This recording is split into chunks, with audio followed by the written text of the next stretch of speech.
Hello everyone. I hope you people are doing well. It's new listening for you guys.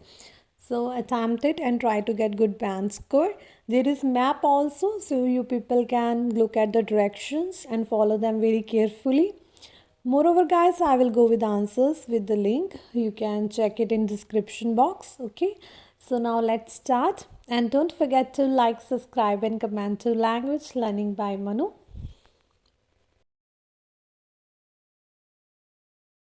You will hear a number of different recordings, and you will have to answer questions on what you hear. There will be time for you to read the instructions and questions, and you will have a chance to check your work. All the recordings will be played once only. The test is in 4 sections. At the end of the test, you will be given 10 minutes to transfer your answers to an answer sheet. Now turn to Section 1.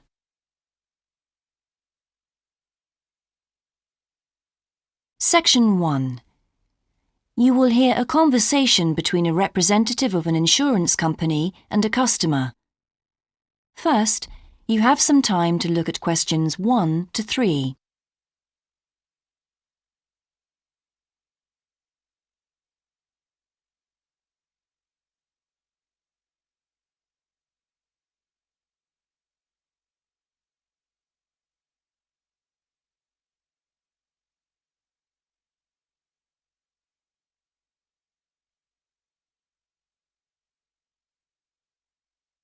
You will see that there is an example that has been done for you. On this occasion only, the conversation relating to this will be played first. Good morning, Total Insurance. Judy speaking. How may I help you? I recently shipped my belongings from overseas back here to Australia, and I took out insurance with your company. Some items were damaged during the move, so I need to make a claim. What do I have to do? Okay, well, first I need to get a few details about this. Can you give me your name, please? Yes, it's Michael Alexander. The man's name is Michael Alexander, so Michael Alexander has been written in the space. Now we shall begin. You should answer the questions as you listen, because you will not hear the recording a second time. Listen carefully and answer questions 1 to 3. Good morning, Total Insurance. Judy speaking. How may I help you?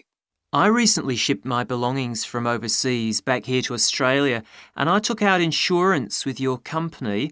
Some items were damaged during the move, so I need to make a claim. What do I have to do? Okay, well, first I need to get a few details about this. Can you give me your name, please? Yes, it's Michael Alexander. Okay, and your address, please? My old address or my current one? Your current one. It's 24 Manly Street, Milperra, near Sydney. What was the suburb, sorry? Milperra, Milperra. Right. Now, who was the shipping agent, Mr. Alexander? You mean the company we used? Yes, the company who packed everything up at the point of origin. Oh, it was, First Class Movers. Okay. Where were the goods shipped from? China, but the ship came via Singapore and was there for about a week. Don't worry, all of that information will be in the documentation. Now, the dates. Do you know when the ship arrived? It left on the 11th of October and got to Sydney on the 28th of November. Okay. I need one more thing. There's a reference number. It should be in the top right-hand corner of the pink form they gave you. Let me have a look. I have so many papers. Yes, here it is. It's 601 ACK. Thanks. Before you hear the rest of the conversation, you have some time to look at questions 4 to 10.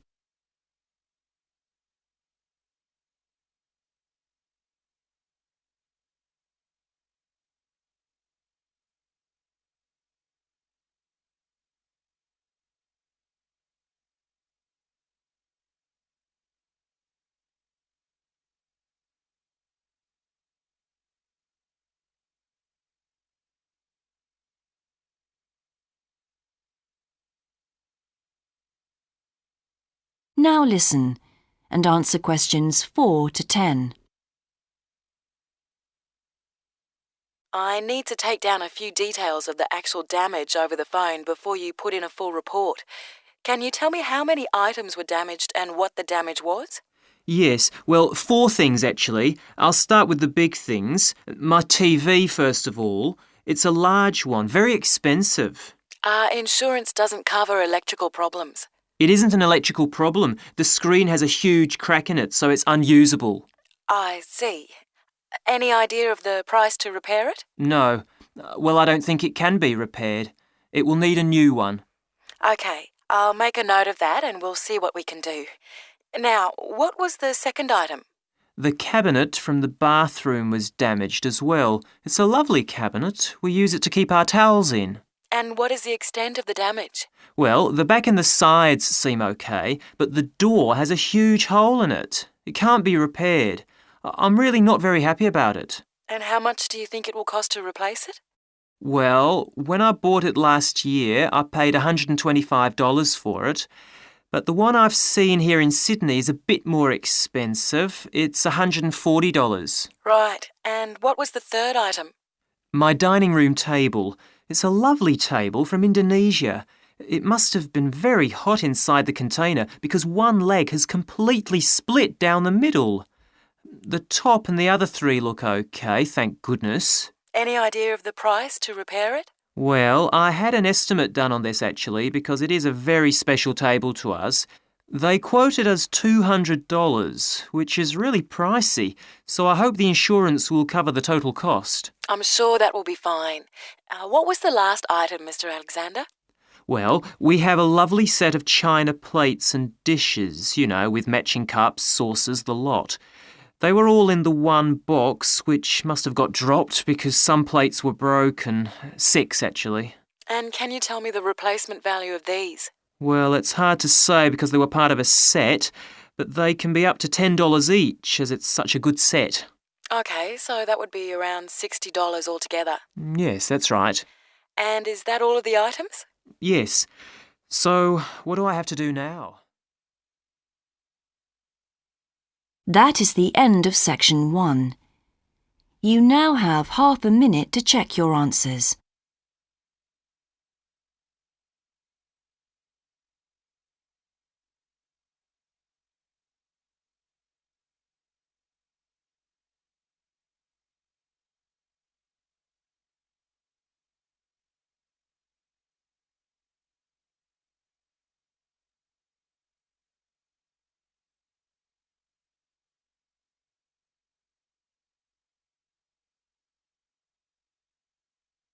Now turn to section 2.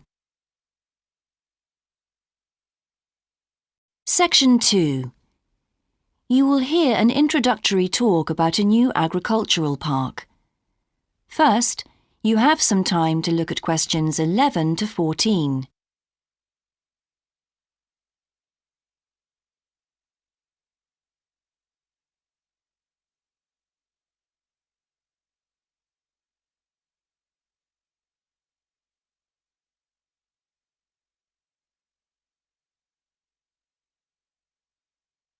Now listen carefully and answer questions 11 to 14.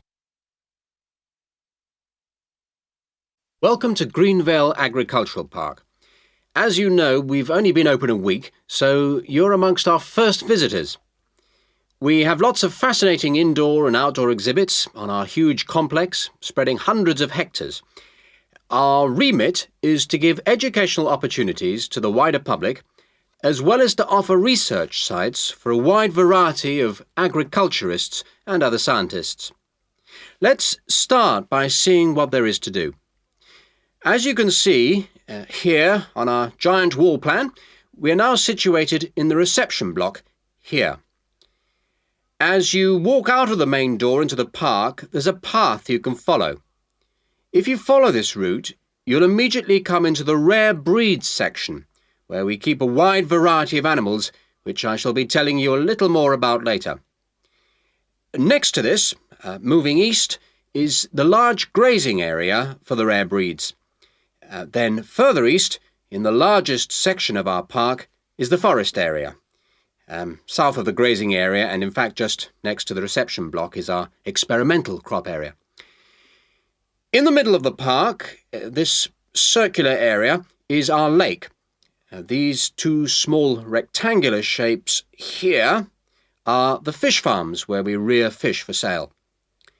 To the east of those is the marsh area, which attracts a great many migrant birds. In the southeastern corner, beyond the marsh, is our market garden area, growing vegetables and flowers. Before you hear the rest of the talk, you have some time to look at questions 15 to 20.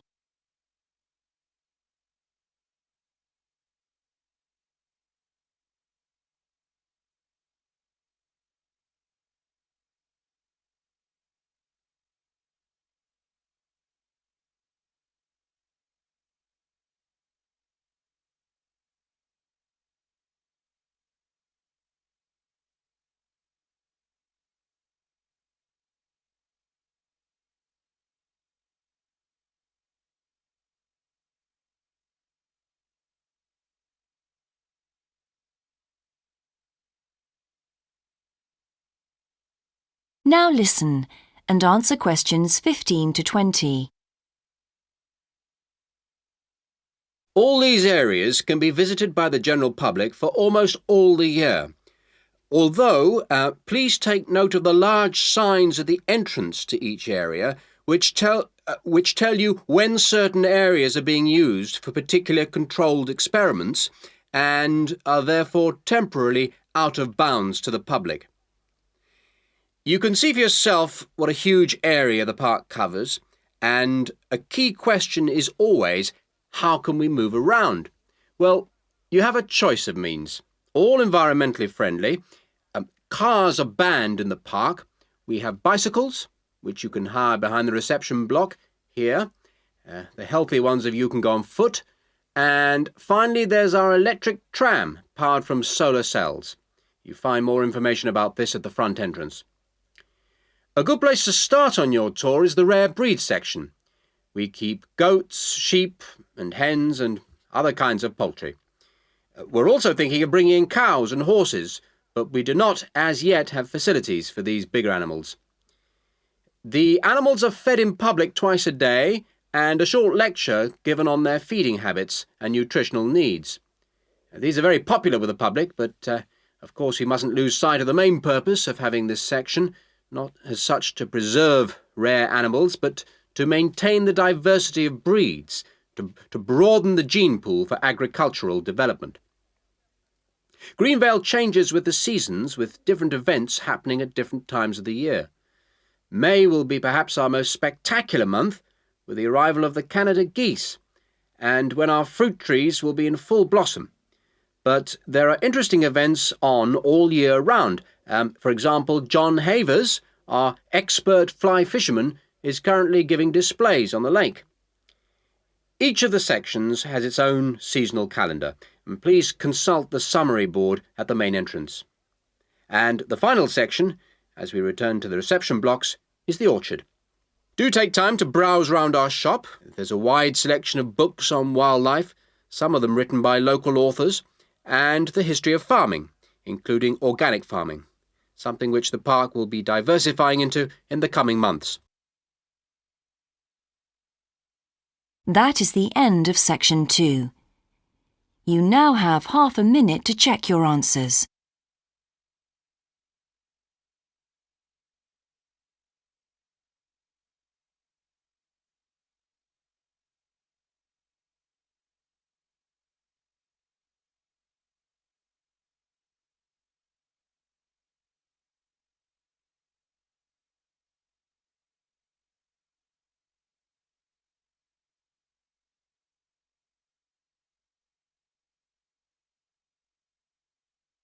Now turn to section 3.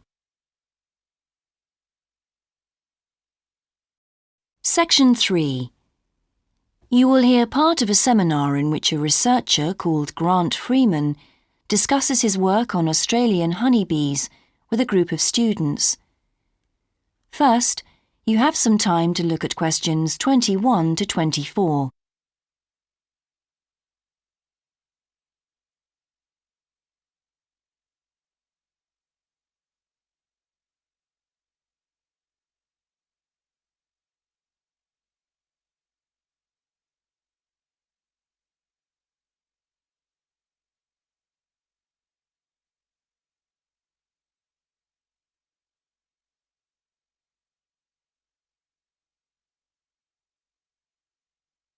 Now listen carefully and answer questions 21 to 24. Good morning, everyone. In today's seminar, Grant Freeman, a biologist who specialises in identifying insects and who works for the Australian Quarantine Service, has come to talk to us about his current research work. Right, well, over to you, Grant. Good morning, everyone. I'm sure that you know that the Quarantine Service regulates all food brought into Australia. Well, obviously they want to protect Australia from diseases that might come in with imported goods, but they also want to prevent insect pests from being introduced into the country, and that's where I have a part to play. Anyway, my current research involves trying to find a particular type of bee, the Asian honeybee, and finding out whether there are any of them around in various states of Australia. We discovered a few of them in Queensland once and eradicated them. Now we're pretty keen to make sure that there aren't any more getting in, particularly to New South Wales and other states. What's wrong with Asian honeybees? Are they so different from Australian bees? Well, in fact, they look almost the same, but they are infested with mites, microscopic creatures which live on them, and which can seriously damage our own homegrown bees, or could even wipe them out. Well, what would happen if Australian bees died out? Well, the honey from Australian bees is of excellent quality, much better than the stuff the Asian bees produce. In fact, Australia exports native queen bees to a large number of countries because of this. When the European honeybee was first discovered out in the bush, we found they made really unpleasant honey, and they were also too big to pollinate many of our native flowers here in Australia. That must have had a devastating effect on the natural flora. Did you lose any species? No, we managed to get them under control before that happened. But if Asian bees got in, there could be other consequences. We could lose a lot of money because you might not be aware, but it's estimated that native bees' pollination of flower and vegetable crops is worth $1.2 billion a year. So in a way, they're the farmer's friend. Oh, and another thing is, if you're stung by an Asian honeybee, it can produce an allergic reaction in some people, so they're much more dangerous than native bees.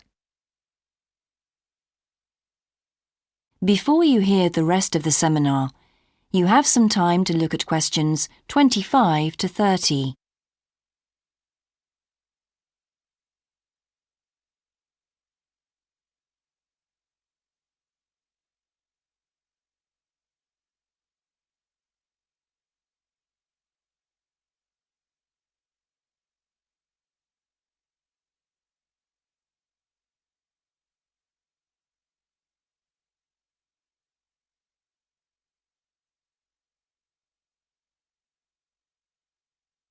Now listen and answer questions 25 to 30. How will you know if Asian bees have entered Australia? We're looking at the diet of the bird called the rainbow bee-eater. The bee-eater doesn't care what it eats as long as they're insects. But the interesting thing about this bird is that we are able to analyse exactly what it eats, and that's really helpful if we're looking for introduced insects. How come? Because insects have their skeletons outside their bodies, so the bee-eaters digest the meat from the inside. Then they bring up all the indigestible bits of skeleton, and of course the wings, in a pellet, a small ball of waste material which they cough up. That sounds a bit unpleasant. So how do you go about it? In the field, we track down the bee-eaters and find their favourite feeding spots, the places where the birds usually feed. It's here that we can find the pellets. We collect them up and take them back to the laboratory to examine the contents. How do you do that? The pellets are really hard, especially if they've been out in the sun for a few days. So, first of all, we treat them by adding water to moisten them and make them softer. Then we pull them apart under the microscope. Everything's all scrunched up, but we're looking for wings, so we just pull them all out and straighten them. Then we identify them to see if we can find any Asian bee wings. And how many have you found? So far, our research shows that Asian bees have not entered Australia in any number. It's a good result and much more reliable than trying to find live ones as evidence of introduced insects. Well, that's fascinating. Thank you, Grant, for those insights. I hope that you might inspire some of our students here to conduct some similar experiments. That is the end of section 3. You now have half a minute to check your answers.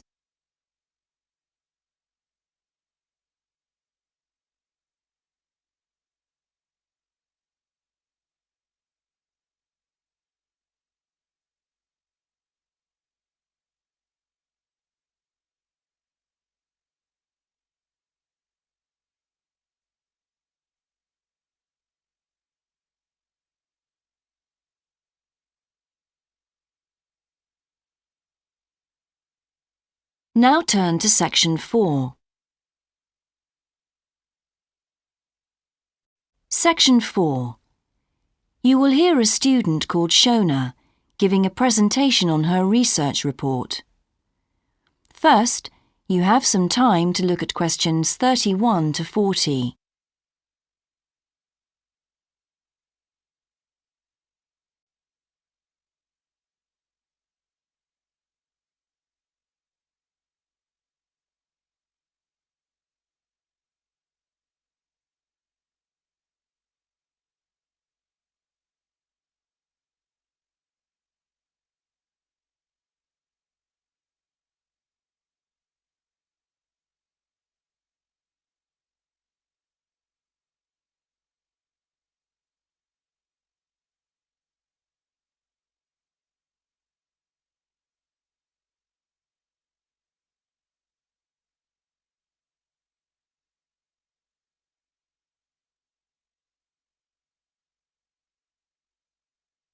Now listen carefully and answer questions 31 to 40.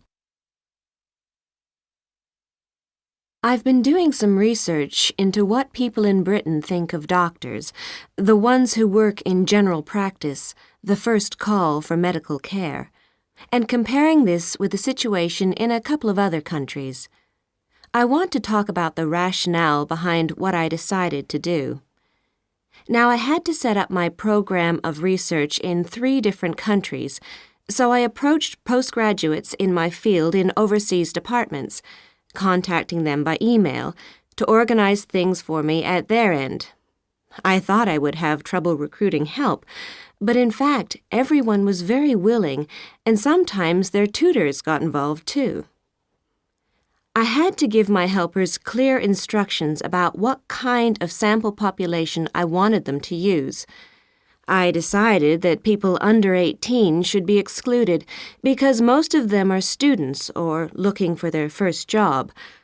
And also I decided at this stage just to focus on men who were in employment and set up something for people who didn't have jobs and for employed women later on as a separate investigation. I specifically wanted to do a questionnaire and interviews with a focus group.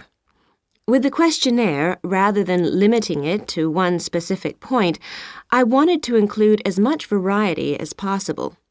I know questionnaires are a very controlled way to do things, but I thought I could do taped interviews later on to counteract the effects of this. And the focus group may also prove useful in future by targeting subjects I can easily return to, as the participants tend to be more involved. So I'm just collating the results now. At the moment, it looks as if in the UK, despite the fact that newspapers continually report that people are unhappy with medical care, in fact, it is mainly the 3rd level of care, which takes place in hospitals, that they are worried about.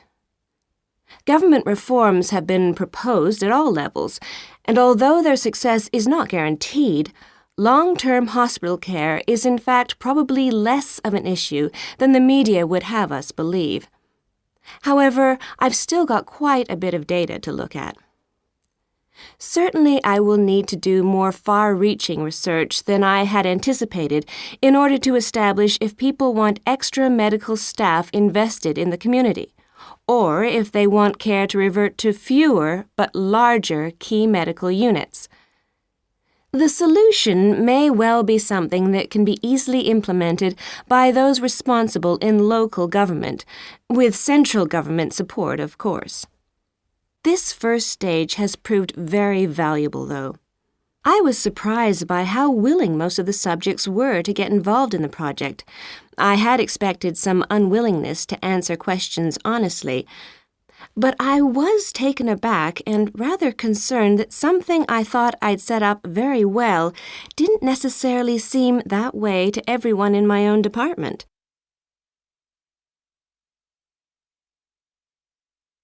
I thought you might also be interested in some of the problems I encountered in collecting my data. There were odd cases that threw me. One of the subjects, who I had approached while he was out shopping in town, decided to pull out when it came to the second round. It was a shame, as it was someone who I would like to have interviewed more closely.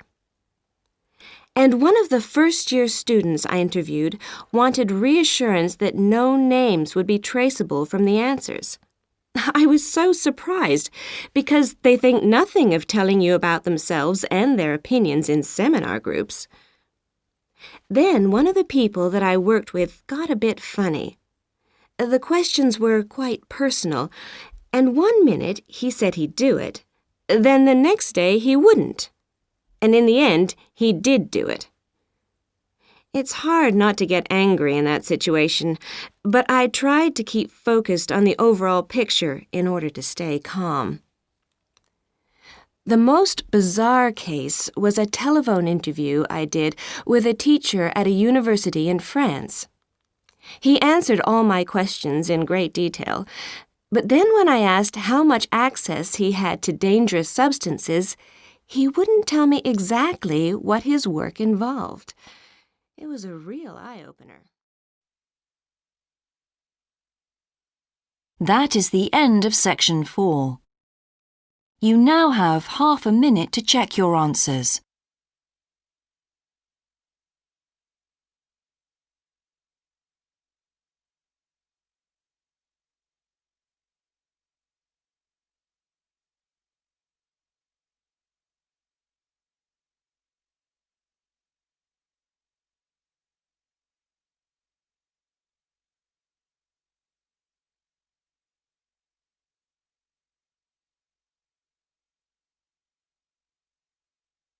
That is the end of the listening test.